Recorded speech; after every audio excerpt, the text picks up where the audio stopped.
大家好，我係何師傅。今日咧嚟到呢個單位咧，就係幫呢個30電機就 VRF 進行呢個開機調試嘅準備㗎啦，啲嘢開始㗎啦。首先咧就係先完成晒所有安裝嘅工序啦，咁你駁好晒喉管，咁啊駁好咗去水喉啊，駁好咗呢個雪種銅喉啊，保溫嗰啲全部做好晒啦，跟住就嗰啲控制線路就全部到晒位啦。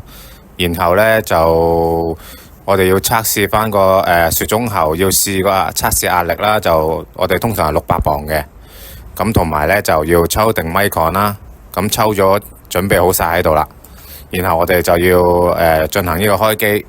咁開機嘅時候咧，我哋就要set 翻個地址碼。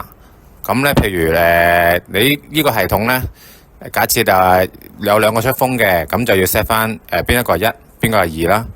咁而家有2套機，咁每一套咧都要set 嘅啦。咁而家就開始拆個電子板落嚟，就慢慢去調試翻嗰個地址碼啦。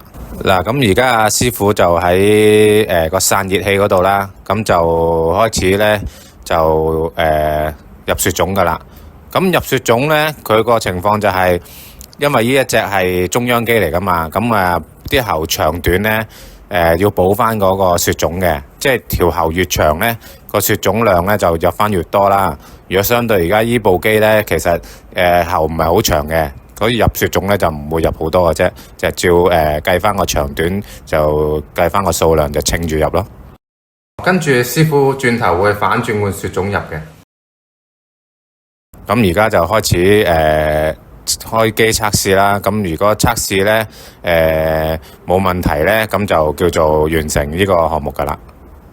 任何一個關於咧冷氣工程、安裝、保養、維修嘅，都可以揾我哋盈進工程有限公司。